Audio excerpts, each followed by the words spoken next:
An up-and-coming guard whose childhood was molded by his military background. She never made excuses. She had 5 kids and made sure everybody was where they were supposed to be, and she was halfway across the world. Basketball became his outlet. I always loved basketball. We didn't have a lot of money for my mom to send me to camp, so she told me to write a letter. And formed his willpower. Johnson, a left-handed hammer. Persistent to prove himself at every level. Oh, Tyler Johnson. Tyler Johnson, 3-ball on the way, swish, he puts it in. He's made us watch him, he's made us play him, he's made us sign him, he's made us love him. Tyler Johnson flies through the air with a left-hand jam by Johnson. I think the biggest thing is trying to figure out a way to really put a stamp on this team and this organization. They've really invested in me as a player, so I want to show that same respect and really take my game to another level. Inside the Heat, Tyler Johnson.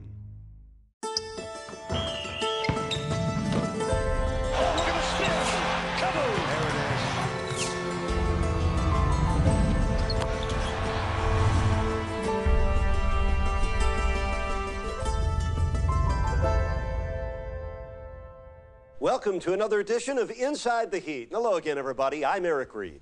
In the summer of 2016, the Miami Heat re-signed restricted free agent Tyler Johnson to a blockbuster deal, keeping him right here in Miami, where he played in just 68 games over his first 2 NBA seasons. And while Heat Nation had seen enough to know of his potential, well, now he is a well-kept secret no longer. In his undrafted road to the NBA, Tyler Johnson has always overcome every obstacle, and that's been his way ever since childhood with his mom, Jennifer, an active member in the U.S. Air Force, and Tyler and his siblings were constantly moving about the country, so basketball became his outlet. The Tyler Johnson story begins on May 7th, 1992 in Grand Forks, North Dakota. But it doesn't end there. The Johnson family lived in 5 different states before moving to the Moffett Federal Airfield Base in Mountain View, California. I went there when I was in 4th grade. Mom moved because of the military.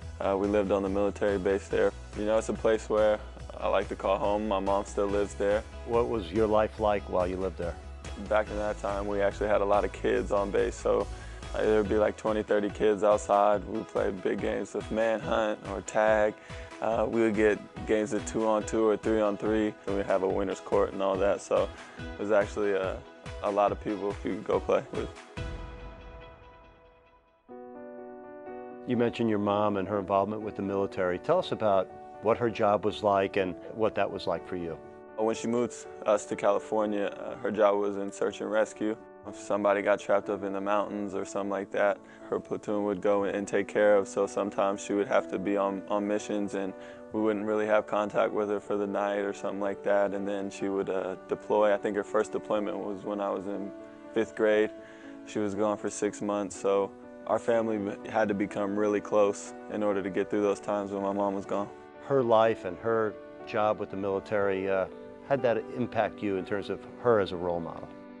I think the biggest thing was just no excuses, that toughness that she instilled in all of us, because she wasn't able to be around as much as she would like to, but she never made excuses. I mean, she had 5 kids and made sure everybody was where they were supposed to be, and she was, you know, halfway across the world. So, I mean, how am I supposed to make an excuse on anything I'm doing? And how about all the moves that you had to make? How'd that impact you? I went to 3 or 4 different schools by the time I was in 4th grade, so it's definitely tough on a kid to start making friends and then move, but I think that's why my siblings were so close. It was just we only had each other. The bond Tyler shared with his 4 siblings helped him throughout his childhood, but another source of joy became paramount in his life as well. I always loved basketball. That was my first love. I played other sports, but that was the one that I wanted to be great at. But basketball was more than that. It was also his first sentence. At 2 years old, Tyler spoke 3 simple words: shoot the ball. As early as I can remember, my love for basketball has been there. You know, that's where you would find me before school. That's where you would find me after school, was shooting somewhere. When you were 12 years old, you penned a letter to the Golden State Warriors about their summer camp. Tell us about that. We didn't have a lot of money for my mom to send me to camp, so she told me to write a letter. and maybe see if they would identify with it. Dear Warriors, my name is Tyler Johnson. I'm writing to see if maybe I could get a scholarship to your Warrior camp. I am an athlete and my parents don't have a lot of extra money to spend to send us to camps. I love to play basketball and it's a great hobby. Yes, I do have a basketball dream of playing college ball, and yes, I do have a backup plan. These are the reasons I want to go to Warrior camp. From Tyler Johnson. They wrote me back within a couple days and told me that they would absolutely take care of me going to camp, and that was definitely a big moment in my life, just because, you know, it's the Warriors, and anytime you can be a part of a, you know, NBA camp, it was big for me. Little did you know what was coming. By the time high school comes, you're at St. Francis High School in Mountain View, California, and you guys competed and got to win a NorCal title. I think the biggest thing that happened to me while I was there was my sophomore year. I had gotten cut from the varsity team. You know, from that point, I just didn't want anybody to ever doubt in my ability again. So I think that's when I really started to make a commitment to basketball. It paid off. The play of the week goes to Tyler Johnson from St. Francis. We love his speed. We love the dunk. In the 2 years Tyler played varsity, St. Francis compiled a record of 60-7. After falling short of the NorCal Division Championship his junior year, Tyler led St. Francis back to the title game as a senior. The St. Francis Lancers stormed the 4M dog pile at the buzzer. 48-47, unbelievable. Tyler's game-high 19 points and 10 rebounds proved crucial in a tight victory. Numerous honors followed for him, and it became clear that the kid who once was cut from his high school team was now one step closer to his basketball dream.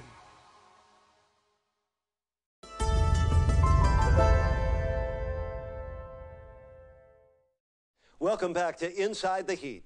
Tyler Johnson was ranked among the top 20 players in the state of California during his high school career and was generally looked at as a promising player with an excellent work ethic, and that caught the eyes of college recruiters and left Tyler with a decision to make.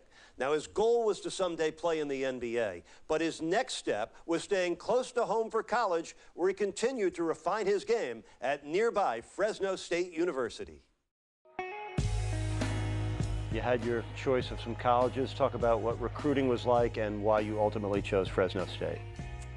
Recruiting, you know, I had a lot of mid-major schools. It really came down to Fresno State and Utah State. My mom really wanted me to go to Utah State and kind of, you know, get out of California, experience things for myself, but I was hard-headed, and I wanted to stay close to home. And I also wanted to give her an opportunity to make up for all the games that she didn't get to see when I was in high school. With his mom in mind, Tyler chose to be less than 3 hours away from his family in Mountain View to attend Fresno State University. As a Bulldog, he appeared in all 31 games his freshman year and averaged just over 4 points a game. Johnson drives, hangs in the air. Well done. But it was his attitude and his effort that shined through, even if that meant sacrificing his body. Heat fans know you for your toughness, willing to give up your teeth if you have to at the NBA level. But that started a long time ago for you, and you had some instances with that at Fresno, didn't you? Yeah, that started my sophomore year. Dove on the ground for a loose ball. Somebody fell on the back of my head. My teeth went into the court. So I've had a long dental history for sure. Johnson, oh, a left-handed hammer. Wow. Tyler continued making strides and steadily improved his game over his next 3 college seasons. As a senior, he was named to the All-West second team while averaging almost 16 points a game, finishing 16th on the Bulldogs' all-time scoring list. He had vastly improved his long-range shooting as well, shooting 43% from downtown. Johnson wastes no time, and he connects on the 3. By the time you got to your senior year at Fresno State, you got your three-point game going, great athleticism. How had your game grown? And take us back to your senior year at Fresno State. Yeah, well, when I came in, people really knew me for being an athlete. Gonna play hard, you know, stick my nose in on defense and do all that. But I think my freshman year, I shot like 19% from 3. And I just kept getting a lot of crap from people back home that, you know, I couldn't shoot and everything. I think what it came down to, I wasn't putting the time in to be a good shooter. And we had a coach come in, Rodney Terry, who really demanded for people to be in the gym and get in that extra work. And so me and my guy, Cesar Guerrero, I think we really took that to heart. And you know, we just spent a lot of time in the gym, and my game developed from there.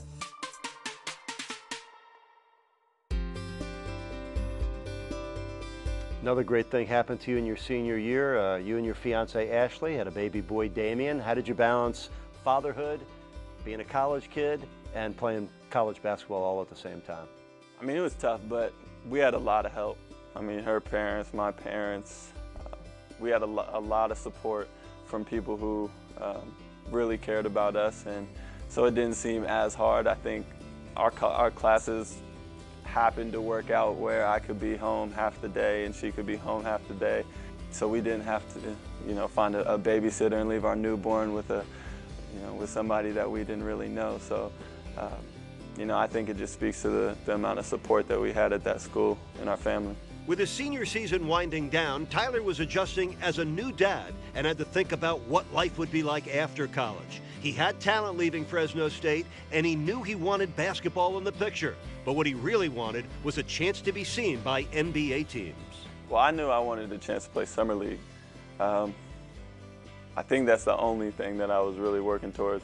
There was a lot of people talking to me about going overseas, but I just wanted a chance to play Summer League. And luckily, I linked up with a good guy, Pedro Power, who gave me an opportunity, helped give me an opportunity just to get my foot in the door. I was fortunate enough to make the Heat Summer League roster and then never look back.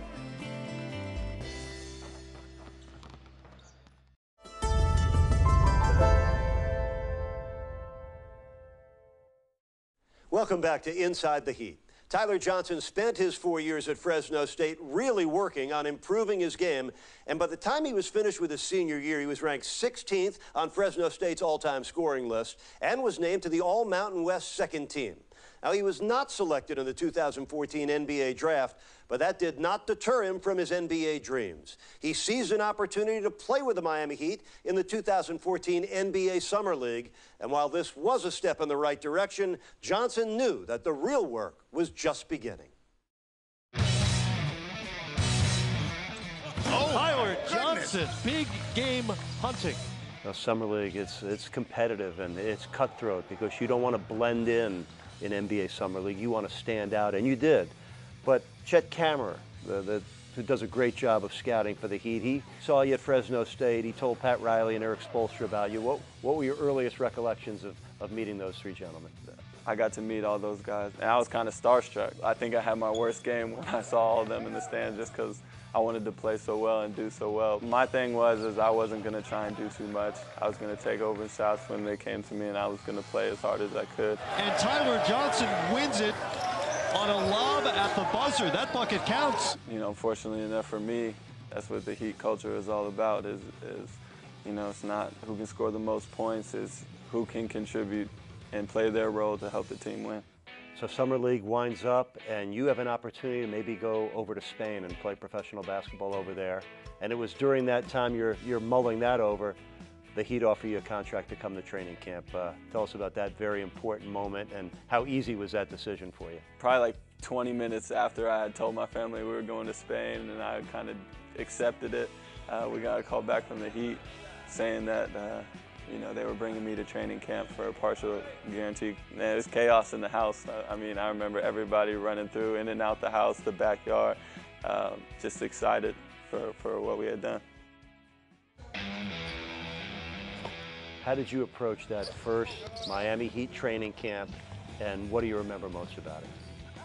I remember being on a team full of guys, you know, who played for championships, and I didn't ever want them to look at me and be like, yo, why do we bring him in there? You know, why is he even here? So I knew that I still had a lot to learn in the NBA game. I mean, I still admit I got a lot to learn, but I think my biggest thing was I knew I was going to go in there and just play hard. On your journey to the NBA, first stop, the D-League, Sioux Falls and the Skyforce. I had a great time in the D-League. I think it was an opportunity for me to grow, for me to actually get NBA reps in an NBA system. Johnson, oh, nice finish. How cutthroat was it to try to make that next step from the D-League? Oh, it's big time. You know, you get a lot of people there who, in their mind, they're one step away from their dream, which is the NBA. I think it's a lot like how the Summer League is. Guys are going to play as hard as they can, night in and night out. And, you know, anytime they sent an NBA player down to play in the D-League, we'd all be revved up and ready to play and go at that guy just to show that we belonged in the NBA as well. Tyler Johnson, 3-ball on the way, swish, he puts it in. 15 starts that year with the Sioux Falls Skyforce. You're scoring about 18.5 points a game, close to 5 rebounds and 5 assists. It's going along very well.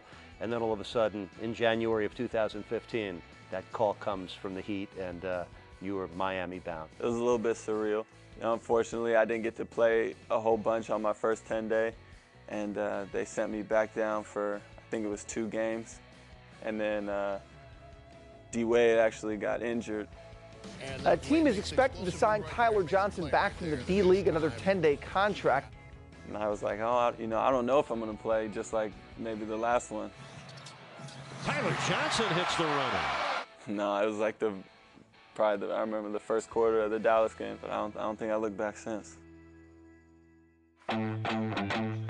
January 14th, 2015. Fresno, California's Tyler Johnson making his NBA debut very near his hometown. Heat, Warriors in Oakland against Golden State, and you're in the game. You get your first free throw. Ashley was there.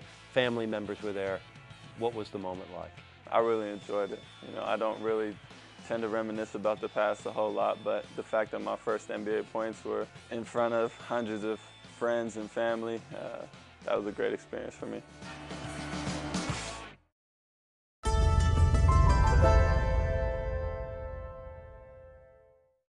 Welcome back to Inside the Heat. During his first NBA season, Johnson proved to his teammates and coaches alike that his work ethic and toughness were quite compatible with the Miami Heat culture. He entered his second season with more experience and skill and the same enthusiasm to take the next step. The 2015-16 season did begin with a surprising trade by the Heat, which would present a whole new opportunity for Tyler Johnson.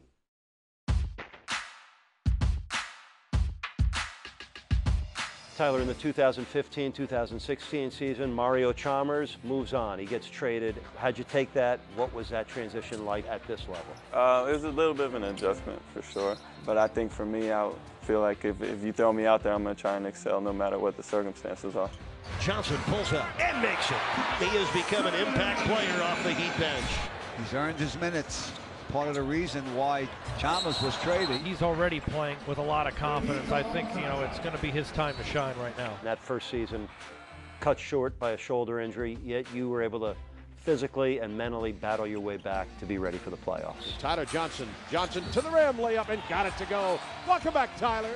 Yeah, I think the biggest part of that whole process was the mental aspect of it. Sitting out that many games and feeling like you can't be there for your teammates the way you envision yourself being there for them. Johnson got a bucket, hits a three. The bench going crazy for Tyler Johnson, who's worked so hard to get back. I think that was the biggest thing that I had to overcome. I think physically I was able to get myself back ready to play.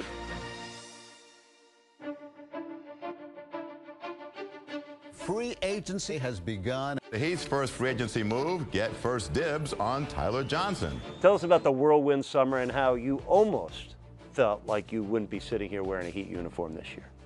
Yeah, I think I didn't know what to expect going into free agency. I had to really come to terms with the fact that there was a real possibility that I didn't come back to Miami. But Johnson would come back, and his return would complete the final piece to a core four, a young core that includes Josh Richardson, Justice Winslow, and Hassan Whiteside. If you want to, we can debate it. Give me 4 guys their age in the league, and let's play a 4-on-4 game, and I think we'd have a pretty competitive 4.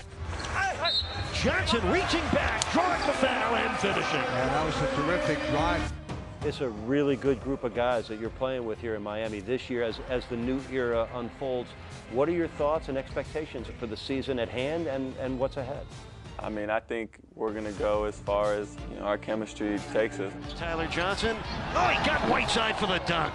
Tony, it's a brand new team for Miami, but the chemistry is unmistakable. There's a good mix of people, but the one thing that is common amongst all of us is that everybody seems like they're hungry. There's a lot of guys with a chip on their shoulder who are eager to prove that they're legitimate pros in this league. Tyler smashing it down and drawing the foul.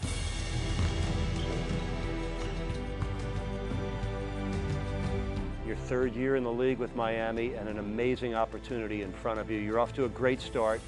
What do you see ahead for yourself for this year and moving forward as an NBA player in Miami? I think the biggest thing for me personally is trying to figure out a way to really put a stamp on this team and this organization because they've put a lot of time, effort, and they've really invested in me as a player. So I want to show that same respect and really take my game to another level, obviously on the court, but also my maturity as far as getting other people in a position to help us win basketball games.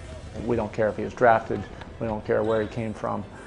He had qualities of toughness, competitiveness, work ethic that we like in a Miami Heat player. And ever since then, he's made us watch him, he's made us play him, he's made us sign him, he's made us love him. To be undrafted, to be in the D League and work his tail off to get to the NBA and to not be satisfied with that, but to keep working, to keep pushing the limits. And for him, it all paid off. He's such a unique player, you know, with his energy and his athleticism. He can bring a lot to this team. You know, when you're on the court with him and you see how he's battling through screens or how he's running so hard, it's awesome to see him back here, and he's going to do some great things. I'm really happy for Tyler. He's going to come out every night and compete and attack the rim, attack the basket, make plays, defend. Tyler just brings a lot of energy. Tyler Johnson flies through the air with a left-hand jam. At the end of the day, for me, I want to be on the court. I want to be out there to try and help the team win. From being undrafted and overlooked by the NBA to being one of the core 4 players on this year's Heat roster, Tyler Johnson is a real-life example of where hard work, determination, and athletic ability can take you. He's a fearless and relentless competitor, a perfect fit in the Heat culture, and a player who contributes consistently on both ends of the court. His story of persistence and perseverance serves as an inspiration. And as Tyler continues his climb, Heat Nation is enjoying the journey with him. Thank you for watching this edition of Inside the Heat. I'm Eric Reed.